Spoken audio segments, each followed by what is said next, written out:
pleasure for me to address the Fort Bragg and Pope Army Airfield community today. To our great armed forces of the United States stationed all over the world, I have a nostalgia-filled message. Happy Valentine's Day. Love letters have symbolized the union of patriotism and family devotion among our soldiers for 250 years.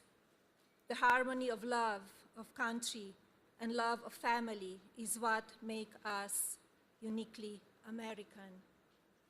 It is very balanced, which strengthens our military and builds our communities.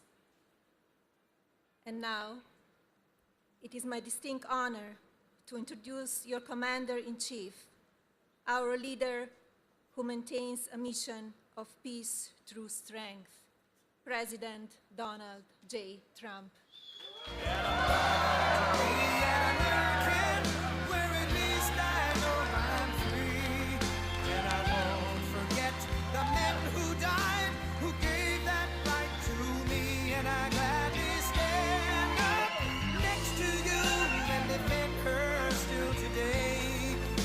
There ain't no doubt I love this land. God bless the USA.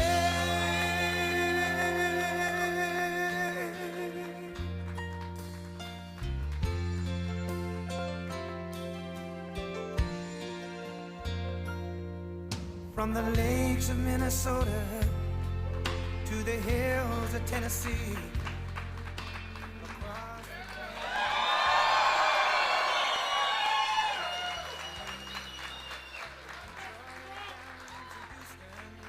Thank you, everybody. I love that song, I must tell you. I was really referring to the song. They turned it off. That's terrible, but that's all right. Honey, thank you very much. Appreciate it. Please. So we have an amazing group of people before me. Amazing. And very proud of you. Somebody said, I was just watching a little news coming down. They said, oh, it's amazing he can find the time in his busy schedule. Believe me. You're the time. My schedule's not the time. Although we do have a couple of interesting things happen. We just had fantastic reports on inflation, way down. Costs of products, way down. We inherited a mess, total mess, and now it's really coming along. We have the greatest numbers that we've ever had. We're hitting all-time high stock numbers. We're hitting all-time high S&P and Dow numbers. You saw that a few days ago. The end of the first year. They said that it was going to take maybe 4 years, the end of the term, to hit 50,000 on the Dow. We did it in 1 year. And likewise, to hit 7,000 on the S&P was going to take at least 4 years, could be 5 or 6. We did it in 1 year. So, and all I know is forget about the stock market, forget about Wall Street. Your 401ks are doing very well. I don't have to ask you. Is anybody doing poorly with their 401k? If they were, you're a pretty bad investor, I'll tell you. But I want to thank Melania. Our country is truly blessed to have such a phenomenal First Lady. And now she's a movie star on top. Can you believe? She did a movie. It's the hottest thing you've ever. It's crazy. Congratulations, by the way. Very good. You know who loves that movie? The ladies. They go see it 3, 4 times. That's what I heard. They go see it with the husband. Husband really likes it a lot, but the women go back and see it. But she's a great First Lady. And I'm thrilled to be back on one of the greatest and most celebrated military bases in the history of the world, Fort Bragg. We have your name back. We got your name back from the radical left. The radical left is not happy about it. It's another reason you have to vote for us, because they'll change it back to whatever it might be. This is the home of the legendary Green Berets, the home of the Sky Dragons, and the All-American 82nd Airborne. And in particular, I hear that we are joined by many exceptional soldiers from the 1st Brigade Combat Team, also known as the Devils in Baggy Pants. What's that all about? The devils, they are devils. And you are devils, I will say. And I have no higher honor in life than to be your commander-in-chief. I'm so proud of you all. And so let me begin by saying a very, very big thank you to our great warriors and the men and women of the United States Army. Unbelievable. Very special thanks also to all of the incredible military families who are here today. You know, without that family, our soldiers would not be the same. It's a whole big deal. I don't think they get enough credit, but they do get credit with me. That's why I sent you 1776 a couple of weeks ago, a little while ago. We had a lot of money coming into our country from tariffs, and I said, let's send a little to our, so, you know, they came in, they said, sir, we can do 1,775. I said, oh, that's good. They put the number. I said, you know, if we add one more dollar, it's 1776. I said, add a dollar. Add a dollar. Did everybody get 1776? I think so, right? You think the Democrats would have done that? Forget it. But it's really because of your incredible sacrifices to keep America safe and free. There's nobody more respected than the people in this room. We're also joined by General Gregory Anderson, General Brandon Tagmeyer, Secretary Howard Lutnick, Senator Ted Budd. He's doing a fantastic job, too. Members of Congress, Mark Harris, Pat Harrigan, Brad Knott, David Rouser, Addison McDowell, and your own congressman from right here in the district, a really great guy. He's a real leader, too. Richard Hudson, where are they? Where are they all? Look at them. They're all dressed up. They have to be nice to you because without your vote, forget it. They're out of commission, right, fellas? But what a good job. And Richard, this is your area. Congratulations. He's always bugging me for more money for Fort Bragg. I said, Richard, get off my back. And we're going to do that. You know, they're talking about a big compound, right? And we're going to get that done. We're going to get it done for you. Now, if the Democrats get in, it's not going to happen. I guarantee you that. But we're going to get that done. That's your number one priority, I think. Richard Hudson. So you have another man who is running for the Senate who is phenomenal. The only thing is he's not as well known. He was behind the scenes. He was the head of my 3 campaigns. I won all 3 times here by a lot. It wasn't even close. And he was responsible, along with Laura Trump. Laura is fantastic, born here and loves the area, but they work together. But Michael Watley, if he's here, I don't know. Michael, will you come here for a second, please? He's running for the Senate, and if he gets in, you're going to be taken care of. If he doesn't get in, we're going to be stripping the military like they always do, the Democrats. This is a man who was the head of North Carolina. So he did so well that I said, who is that guy that did so well? Because when it came time to picking the head of the Republican Party, I picked him. And you saw what happened in the last election. We won in a landslide. We won every swing state, all 7 swing states. We won by millions of votes, the popular vote. You know, the first time I won, but they say I didn't win the popular vote. You know I did. I won it by a lot, but they say I didn't. So every time they'd introduce Donald Trump, who didn't win the popular vote, but he, you know, whatever. I said, I don't ever want that to happen again. But we did. We won everything. And this is a man that was in charge of this state. He did so well here. There was nobody else that I even considered to run the RNC. That's the whole country. And we had a big, big victory just recently that you know very well, a victory like they've never seen. So I'd just like you to say a couple of words, Michael. Congratulations. Thank you. Good to see you. In 2015, Donald Trump came down an escalator and said that he was going to make America great, that he was going to protect our country, that he was going to make sure that our men and women in uniform had what they needed to protect our interests and our allies around the world. And North Carolina stood up and said, that's our guy. And in his term in office and in this term in office, there has never been a president who has fought for Fort Bragg, who has fought for the men and women in uniform in North Carolina, as well as our veterans, more and harder and better than Donald J. Trump, our 45th and 47th President of the United States of America.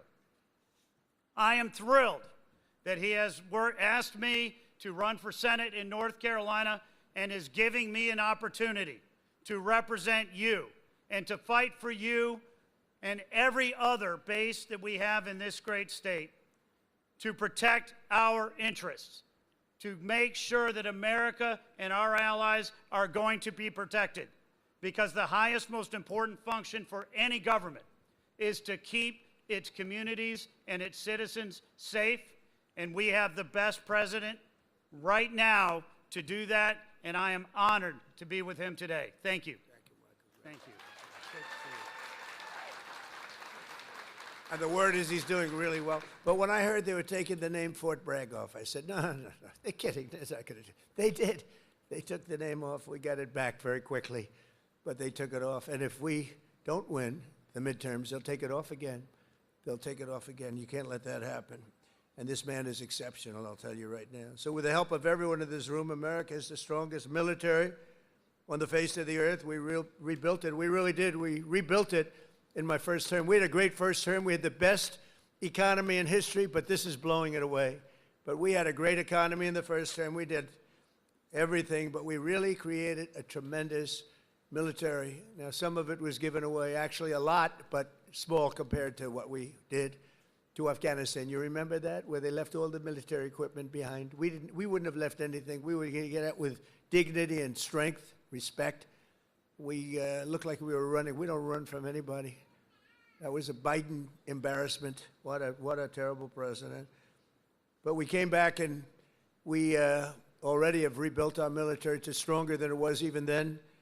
And we don't leave equipment behind. We don't leave jets behind. I said, why do you leave those jets behind? Sir, I thought it was cheaper to leave it behind. You know, $150 million plane. All they had to do is put a little jet fuel in there and fly it to wherever they want to fly it. These people were the worst. We can't let it happen again. Our military, if the Democrats get in, will be severely misserved. But we rebuilt it in my first term, and now we're making it stronger and bigger and better than ever before. The recruiting is through the roof. You know that after years of recruiting shortfalls, as an example, new enlistments have soared to record highs. We had, a year and a half ago, nobody wanted to join the military. They didn't want to join the Army. You know that. It was like terrible. They didn't want to join the Army, the Navy, the Air Force, the Marines, the Coast Guard, or my beloved, how about that, Space Force. Do we like Space Force? It's turning out to be very important. But they tried to end that, and actually the military refused to allow that to happen. But you couldn't get people to join.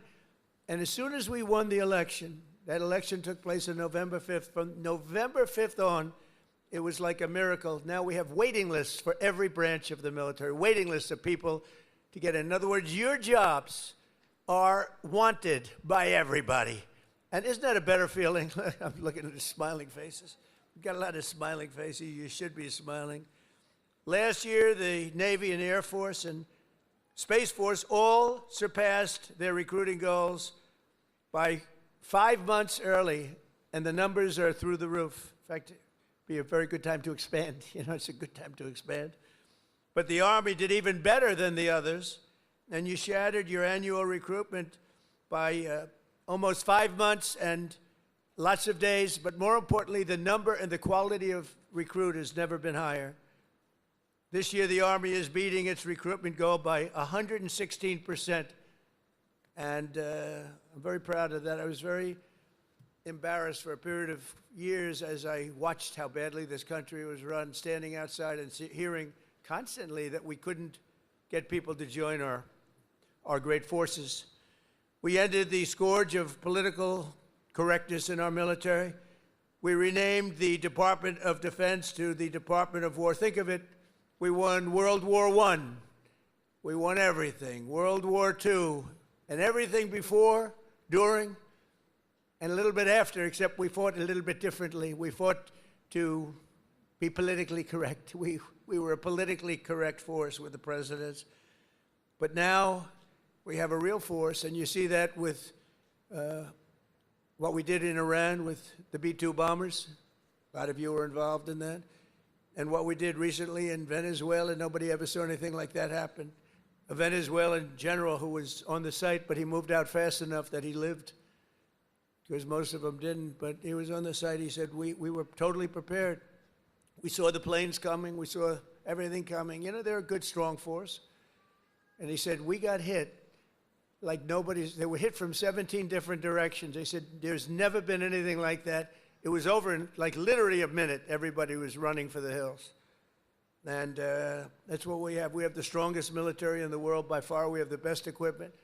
We have the greatest people, soldiers. We brought back merit as the sole consideration for advancement and promotion in our military. We won the Supreme Court case, shockingly in that case. It took courage to come up with that decision. It's based on merit. Now you want to get into a college, it's based on merit. It's not based on anything else. You want to get into the military, you got to have a little muscle. You got to be strong, like these people here. It's like, you're like central casting. I'm looking at all these beautiful-looking people, but you have to be a certain type to do well. And we were taking anybody that wanted to get in because we wanted to be politically correct. No, it's based on merit now. You get into the military based on merit. And other places also based on merit. There might be advantages to other people in other fields. But this is all based on merit. As long as I'm president, we will be the best led, the best trained, the best equipped, the most disciplined, and the most elite fighting force the world has ever seen. That's what we've turned out to be, and everybody knows it. They all know it. Every country knows it. I speak to all of them. They know exactly what they would be up against. Hopefully we'll never have to test them. And because of our strength and because of what we do, we probably won't have to be tested. That's why this year we're investing also $1 trillion in our armed forces, most we've ever spent. And next year it's being raised. In fact, we're going to be building a number of battleships. You ever hear of battleship? You know, World War II, you saw those big ships, the Iowa, the Alabama, the Missouri, they're going there, sailing through that water like it's nothing. Those big waves are crashing into the front. The hulls are made of 7 inches of steel, not aluminum. Aluminum's fine, by the way. I don't want to hurt the industry. We're doing very well. But I'll take steel. And it's going through those waves like it's a hot knife through butter, right? And it was incredible. It was a great thing. It was a great act of beauty when you looked at that, the scenes, Victory at Sea. I don't know if has anyone ever seen Victory at Sea? Probably the ones that have would have joined the armed forces when you have, but Victory at Sea. And you looked at those battleships. So now we're building 10 of them, initial order, 10. And I said, what about reinstating the old ships? We have some of them in dry dock. Some of them are museums right now, like the Iowas and Rancho Palos Verdes in California. You have a couple of them. And they're still very powerful looking to me. So I said, what about bringing them back? They said, sir, it would be no good. Why do you say that? The new battleship that we have, which I've seen and helped design, I put a little more spirit in the hull, a little more, give me a little bit more hull. And I want that ship to look gorgeous, you know. Forget about stealth. They say, oh, it's stealth. They design ugly equipment for stealth. Well, we're designing great looking equipment, also stealth. But I said, well, what about bringing them back? Sir, the new ships, the new battleships that we have almost very soon under construction will be, listen to this, 100 times more powerful than the ships that we got to see in the 1940s. Think of that, 100 times more powerful. We need that. This way nobody messes with us, right? We need it. For every service member in our military, this historic investment also includes a well-deserved, across-the-board pay raise, not including 1776. And at my request just before Christmas, we did the, and really in honor of the 250th anniversary, we did that little special payment, which everybody appreciated, and it was an honor for me to do it. As part of the one big beautiful bill that we got approved, which was amazing because it really encompasses all 4 years of the term, we'll also be investing over $1 billion to improve on-base housing, and a lot more than that at Fort Bragg. We're going to be doing, if we get the congressman's wish, we're going to be doing a lot more than that. We're also going to spend billions of dollars on improving here and around the area. We're going to make it great because the people in this area have been so incredible. The spirit they had. When they changed the name of this base, the spirit, not even military people, they were so proud of that name, Bragg. They said, we have to bring it back and keep the area safe. It's a great area. In fact, I'm thinking about moving here someday. Maybe I'll move here with our great movie star. I'll move here. with our First Lady. We'll move to Fort Bragg. Would you like that, darling?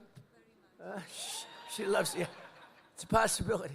Actually, it's not a bad idea because we love it.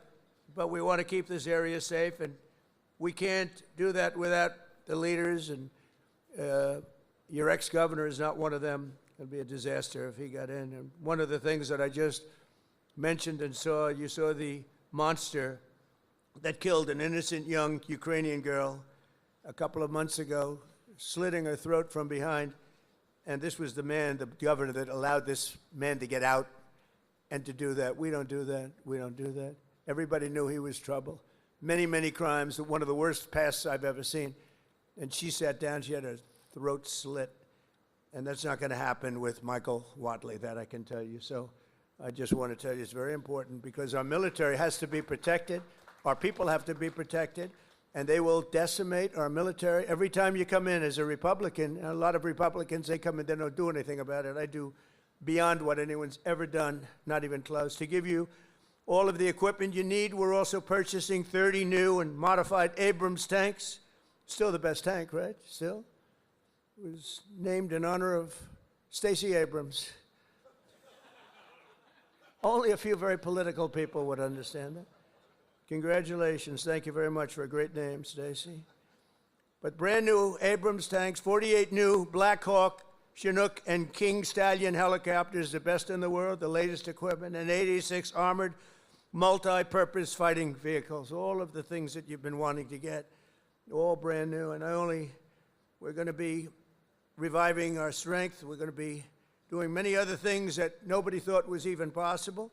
And we're actually using that strength to defend the core and vital interests of the United States. And very simply put, America first. You know, it's all about America first. We were putting America last. These people that were running our country were putting us last. We're now America first. And we'll help other countries. We have a very good relationship with NATO, but NATO took advantage of us for many years. We were paying for almost 100% of NATO. Now they're paying their own bills. I got them to pay. We took them from not paying 2% GDP to paying in full 5% GDP. Big difference, like day and night. With the help of our military, we stopped the invasion on our southern border for 9 straight months. 0 illegal aliens have been admitted into the United States, and that's done by the radical left. Those charts are made up by the radical left, so I can't imagine that they could be wrong, because it seems hard to believe we could have had 0. My friends, these are early supporters. I have so many supporters up here. How the hell did you get into the military base? It's amazing. I'm a little worried about that. Let's check security.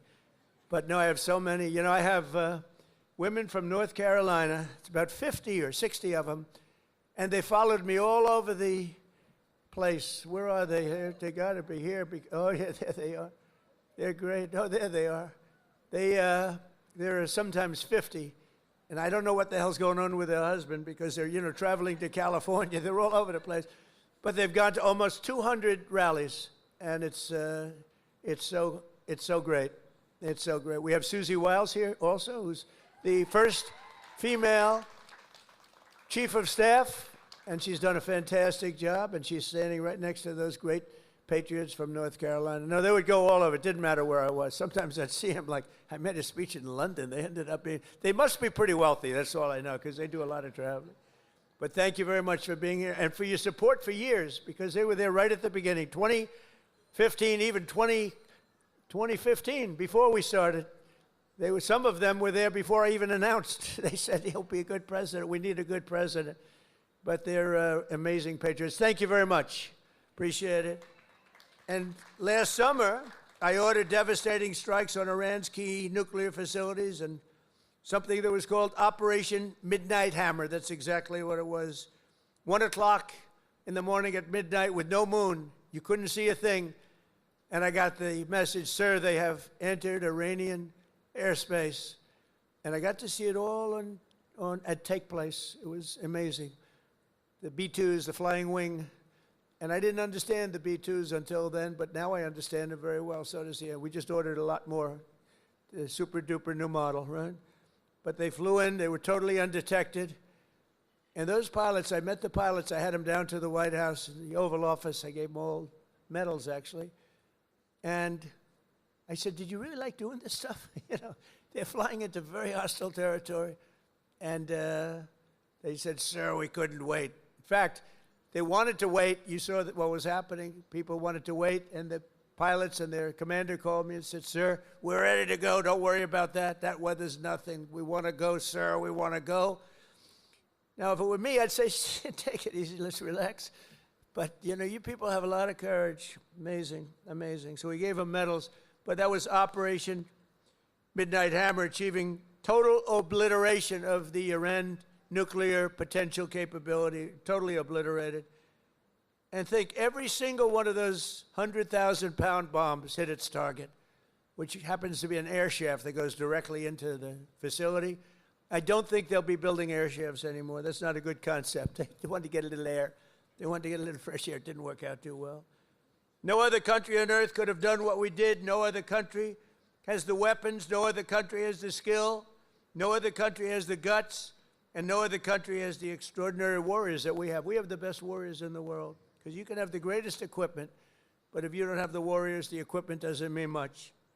Last month, we proved this truth once again when some of our greatest soldiers, right here, to ever live, frankly, successfully captured the outlaw dictator of Venezuela, Nicolas Maduro, and brought him back to face American justice, where he's now, right now, waiting.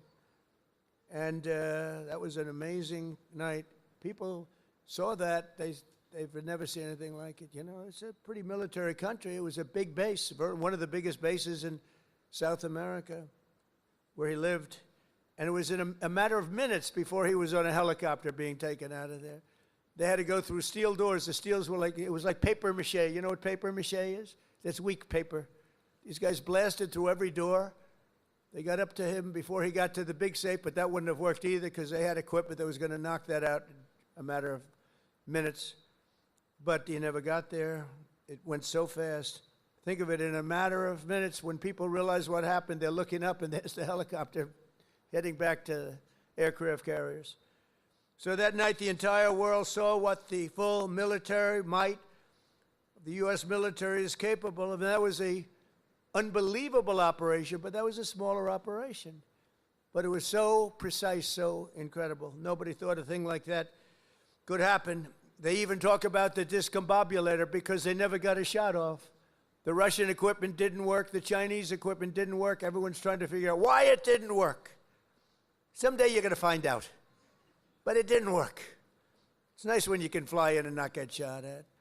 Although we did have 3 helicopter pilots who were wounded pretty badly in the legs, landing, and a couple of machine gunners seemed to have made it through a thicket of bombs, but they were taken out rapidly by our snipers who were stationed on platforms, actually unbelievable helicopter platforms all the way the line, and they were taken out immediately. And those pilots were incredible and really brave. I may see some of them very shortly. They were hit pretty bad in the legs. You know, they're landing a big chopper, and they're being shot at from close range by a machine gun, so that's not a comfortable feeling. They landed it perfectly, and they got out of there perfectly, and they're just brave guys and very talented, skilled people. With your help, America is winning again. America is respected again. And perhaps most importantly, we are feared by the enemies all over the globe. They fear us. And, you know, I don't like to say fear, but sometimes you have to have fear because that's the only thing that really will get the situation taken care of. We have a situation right now where we sent a very big carrier group to Iran. I'd love to see if we could make a deal. They've been difficult to make a deal. I thought we would have had a deal last time. They wish they did, and that's where we did Midnight Hammer. But with the restored strength and the tremendous power that we've now built up over the last number of years, even though there was an interlude with Biden, who is the worst president in the history of our country. But the interlude, fortunately, was ended quickly, and we started the process again and built upon what we had already done the first 4 years. But we're also bringing peace all over the world. I ended 8 wars in just 10 months. 8 wars are ended, and we have a couple of more to go, but one in particular, Russia-Ukraine. It's a mess. It's a horrible thing, and I think we'll get there. It takes 2 to tango. You have to remember that, and we have to get there. Tremendous casualties, number of casualties. There's a war that if we were involved in that war, it would have been over very quickly and effectively, but we're not, fortunately. In fact, we're not spending any money. We are spending and sending weapons to NATO. And because of the increase from 2% to 5% of GDP that the NATO countries are paying, they pay us full for the weapons. And then they distribute the weapons to mostly, I guess, Ukraine, but that's up to them. They buy them. And we do make the greatest weapons of any country in the world by far, most effective weapons. So my message to all of the warriors here today is that your commander-in-chief supports you totally. I support you more than, I know you've had a couple of good ones, not that many if you want to know the truth, but we support you more than any of them. And you're going to get out, and when needed, you're going to fight, fight, fight. You're going to win, win, win. And we're going to continue to make our country bigger and better and stronger than ever before. And that's exactly where we are right now. We are the most respected country anywhere in the world. And I say it, the King of Saudi Arabia told me when I was there, he spent $2 trillion. We have $18 trillion being invested right now in our country from other companies and countries all over the world. The most any country's ever had is $3 trillion. That was a long time ago, and it didn't happen to be us. It was another country. It starts with a C. Can you imagine what I'm talking about? China. We have $18 trillion being invested. As an example, in the Biden 4 years, they had less than $1 trillion. Think of this, less than $1 trillion over 4 years. We have $18 trillion in 11 months because we haven't gotten the final numbers on the 12th month, so that's only going to go up. There's never been anything like it. But the King of Saudi Arabia looked at me and says, you know, a year and a half ago, I thought the United States of America was finished. I thought it was dead. And now you have the hottest country anywhere in the world. We have the hottest country anywhere in the world, and you're a very, very big part of it. Thank you to the Army. Thank you to everybody here. Thank you also to our great politicians. They're great leaders, and they love you as much as I do. Thank you very much, everybody. Thank you.